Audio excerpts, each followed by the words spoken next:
Hello viewers and welcome back to another episode of law Chakra. हमारे पिछले video में आपने देखा था कि कैसे ED versus CM Mamata Banerjee case में काफी हीटेड माहौल हो गया था सुप्रीम कोर्ट के अंदर, जहां हियरिंग की शुरुआत में ही वेस्ट बंगाल गवर्नमेंट इस केस को अडजर्न करने की डिमांड कर रही थी, पर सुप्रीम कोर्ट में बैठे जस्टिस प्रशांत कुमार मिश्रा और एमवी अंजारिया ने इससे साफ मना कर दिया था। उसके बाद से ही इस केस में काफी हीटेड हियरिंग देखने को मिली है, जो हियरिंग अभी तक कंटिन्यू रही है। तो व्यूअर्स, इस केस में क्या हुआ है, अंत में सुप्रीम कोर्ट ने क्या कहा है, चलिए आज के इस वीडियो में एक्सप्लोर करते हैं। इसी के साथ व्यूअर्स, अगर आपको हमारा लीगल कंटेंट इंगेजिंग लगे तो ज्वाइन आवर प्राइम मेंबरशिप, जहां आपको मिलेगा early access, exclusive content, in depth analysis and members only video खास आपके लिए। अब व्यूअर्स, जैसे कि हियरिंग की शुरुआत हुई थी तो वेस्ट बंगाल गवर्नमेंट की तरफ से सीनियर एडवोकेट श्याम देवान ने सुप्रीम कोर्ट में हियरिंग कंटिन्यू करते हुए एक बहुत ही इंपॉर्टेंट बात बोली थी। उन्होंने कहा था कि ईडी जो सुप्रीम कोर्ट में आई है वेस्ट बंगाल सीएम के खिलाफ आर्टिकल 32 के अंदर, वो इस आर्टिकल का इस्तेमाल करते हुए सुप्रीम कोर्ट आ ही नहीं सकती थी, क्योंकि आर्टिकल 32 जब फंडामेंटल राइट्स वायलेट होते हैं तब साइड किया जाता है। हालांकि यहाँ पे ईडी कोई लीगल या ज्यूरिस्टिक बॉडी नहीं है, कोई नेचुरल पर्सन नहीं है जिनका फंडामेंटल राइट्स और जो वायलेट होने पर वो सुप्रीम कोर्ट आए। पर यही उन्होंने एक और बड़ा मुद्दा छेड़ दिया। उन्होंने कहा कि क्या ईडी आर्टिकल 32 का इस्तेमाल कर सकती है या नहीं, ये एक कॉन्स्टिट्यूशनल बेंच का मैटर है जो 5 जजेस के सामने सुना जाना चाहिए, ना कि अभी जो सुप्रीम कोर्ट के सामने 2 जज मैटर चल रहा है उसमें। तो व्यूअर्स, ये हम देख सकते हैं कि एक बहुत ही बड़ी बात इस हियरिंग में सामने आई है, जहां पे एक कॉन्स्टिट्यूशनल मैटर अब उठ गया है। अब जब सुप्रीम कोर्ट ने ये सारी बातें सुनी कि आर्टिकल 32 के तहत ईडी को नहीं आना चाहिए था, तो उन्होंने एक सवाल पूछा कि so you are saying that if an article 32 petition is allowed in this manner there would be no checks and safeguards. तो यहाँ पे सुप्रीम कोर्ट अब जानना चाह रही थी कि इस केस में वेस्ट बंगाल गवर्नमेंट कहना क्या चाह रही है, कि अगर ऐसे ही आर्टिकल 32 पिटिशन अलाउ हो गया तो कोई भी कल को सीधे सुप्रीम कोर्ट आ जाएगा ये क्लेम करते हुए कि उसका फंडामेंटल राइट वायलेट हुआ है। इस पर ही सीनियर एडवोकेट श्याम देवान ने कहा कि yes, when a state decides to proceed against the union it involves multiple layers of considerations and institutional check. उन्होंने फर्दर ये भी असर्ट किया, under article 262 while water disputes are assigned to tribunal,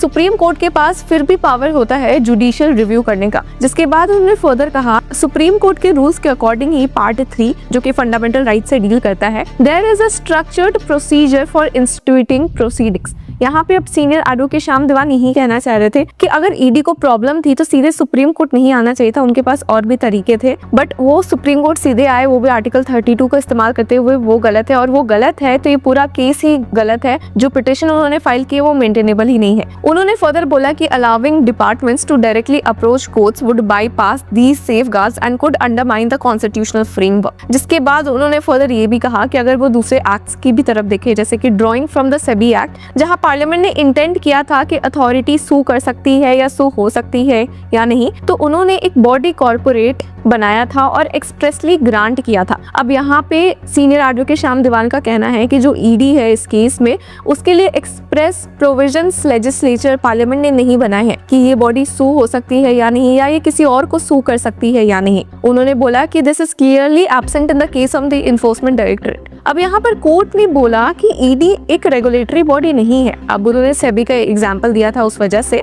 उन्होंने कहा कि securities and exchange body of India is. तो इस पर सीनियर एडवोकेट देवान ने कहा कि even the central bureau of investigation does not have the power to sue. उन्होंने बोला कि सीबीआई के पास भी ये पावर नहीं है कि वो किसी के खिलाफ केस फाइल कर सके, सू कर सके किसी को। इस पर कोर्ट ने बोला कि yet the CBI does file cases. तो यहाँ पे कोर्ट ने बोला कि इफ यू आर सेइंग कि सीबीआई के पास पावर नहीं है सू करने का, बट वो फिर भी कर रही है। इसके बाद व्यूअर्स, हम देख सकते हैं कि सीनियर एडवोकेट श्याम देवान ने वापस ये पॉइंट उठाया कि जहां तक सीबीआई का बात है, that is under the DSP act 1946, it has no independent power to sue. Similarly जो नारकोटिक्स कंट्रोल ब्यूरो है अंडर द एनडीपीएस एक्ट, उसके पास भी ऐसी कोई पावर नहीं है। बट देन क्या ऐसी जो इन्वेस्टिगेटिव बॉडीज है वो आर्टिकल 32 का पिटिशन फाइल कर सकती है, वो मेंटेन कर सकती है ये पिटिशंस? इस पर ही उन्होंने फर्दर कहा कि जो ब्रॉडर इशू है ये आ सकता है, आएगा ही, और कंसिडरेशन की जरूरत हो सकती है।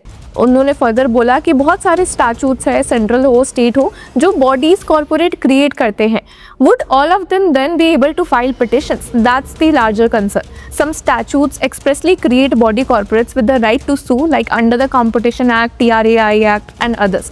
But this is not universal. अब यहाँ पर सुप्रीम कोर्ट बेंच ने पूछा कि अगर being a body corporate alone is not the test for maintainability, तो सीनियर एडवोकेट दीवान ने कहा कि वो दो पार्ट्स में इस आर्ग्यूमेंट को रख रहे हैं। पहला ये कि राइट टू सू और बी सूड है या नहीं, और दूसरा ये कि whether the entity is a judicial person. If an entity is neither a natural nor a judicial person it can not sue at all.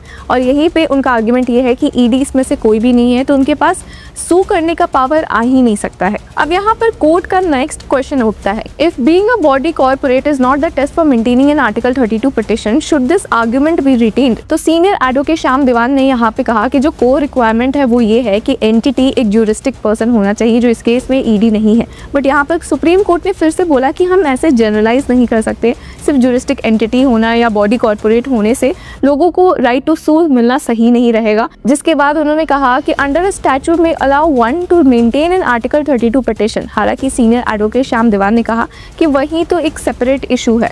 Even if an entity qualifies there may still be statutory restrictions और embargoes that prevent it from suing. जिसके बाद senior advocate Shyam Divan ने further कहा कि अगर CBI, narcotics department सबको ही एक right मिल जाता है सू करने का, तो वो बहुत दिक्कत हो जाएगा फिर, क्योंकि ऐसे अथॉरिटीज एक दूसरे के खिलाफ ही लिटिगेशन कर सकते हैं। उन्होंने फर्दर कहा कि आर्टिकल 32 का मुद्दा नहीं है, आर्टिकल 226 का भी है, जिसके तहत हाई कोर्ट जाया जाता है। उन्होंने बोला, how can one authority initiate proceedings against an officer of another state that would seriously disrupt the federal structure and administrative balance. जिसके बाद ही उन्होंने कहा कि जो ईडी है वो एसेंशियली सेंट्रल गवर्नमेंट का आर्म है, और अगर सेंटर इनिशिएट करती है प्रोसीडिंग्स तो उन्हें प्रॉपर रूट फॉलो करना चाहिए, विच इज आर्टिकल 131 के तहत, जो कि मल्टीपल कॉन्स्टिट्यूशनल चेक्स और कंसिडरेशंस के साथ है। फर्दर उन्होंने कहा कि आर्टिकल 32 डील करता है रेमेडीज के साथ for enforcement of fundamental rights under part 3, और ये these rights are primarily against the state. अब यहाँ पर कोर्ट ने मजाक, थोड़ा माहौल लाइट हुआ, लाइटली उन्होंने कहा कि maybe they picked enforcement from article 32 for the enforcement directorate. तो सीनियर एडवोकेट श्याम दीवान ने फर्दर कहा कि part 3 protects citizens, persons and even juristic entities, but the key question है अगेंस्ट हूम। लार्जली ये जो पिटिशंस आते हैं आर्टिकल 32 के अगेंस्ट, वो स्टेट के अगेंस्ट आते हैं। इसलिए उन्होंने कहा कि अगर एक सिटीजन सेंट्रल गवर्नमेंट को सू करता है, it can not escape liability by saying a department acted independently, a department is part of the state itself. अब कोर्ट ने कहा कि क्या ईडी आर्टिकल 226 के तहत मूव कर सकती थी अगर आर्टिकल 32 मेंटेनेबल नहीं है। इस पर सीनियर एडवोकेट कपिल सिब्बल ने कहा कि that issue is already pending before this court. तो व्यूअर्स, यहाँ हम देख सकते हैं बहुत सारे ये मुद्दे सुप्रीम कोर्ट के सामने एकदम से उठ के आ गए, और जिसके बाद कोर्ट ने कहा भी कि अगर आर्टिकल 32 या 226 दोनों ही मेंटेनेबल नहीं है तो ऐसे केसेस जाएंगे कहाँ, और ऐसे केसेस में वैक्यूम नहीं हो सकता है जब इतने सारे हर बार अनयूजुअल सिचुएशन सामने आ सकते हैं। इसलिए ही सीनियर एडवोकेट श्याम दीवान ने कहा कि उनके अकॉर्डिंग ईडी आर्टिकल 32 या 226 इन्वोक नहीं कर सकती है, as it lacks the right to sue and is not a juristic entity. The proper course would be for the central government to act in the manner prescribed by the constitution. और जिसके बाद ही senior advocate Shyam Divan ने कहा कि he is not suggesting कि central government right to sue lack करती है, but it certainly can, but it must be the central government itself, not individual departments जैसे CID, NCB या इस केस में ED। उन्होंने फर्दर कहा कि एक डिपार्टमेंट इंडिपेंडेंटली पिटिशंस फाइल ही नहीं कर सकता है, अब वो 32 के अंदर हो, 226 के अंदर हो। जिसके बाद कोर्ट ने उनसे पूछा भी, तो आप ये कह रहे हैं कि ED only has the power to observe and not litigate. तो उन्होंने बोला कि उनका सिंपल पॉइंट यही है कि the proper party must approach the court. इस केस में उनके according proper party union government है, ईडी नहीं है। It can not be that department act on their own. जिसके बाद ही उन्होंने बोला कि यही तो इशू है जो कि एक 5 जज कॉन्स्टिट्यूशन बेंच के सामने कंसिडर होना चाहिए। फर्दर उन्होंने कहा कि ईडी सू नहीं कर सकती अपने नाम में, अगर किसी को सू करना है तो सेंट्रल गवर्नमेंट को सू करना चाहिए, दे शुड कम फॉरवर्ड। और इसी के साथ इस केस की हियरिंग में थोड़ा सा ब्रेक आया था, बट ये हियरिंग कंटिन्यू हुई है व्यूवर्स। और इसी के साथ आपकी क्या राय है, और इस हियरिंग से जुड़े रहने के लिए keep following and supporting law चक्र।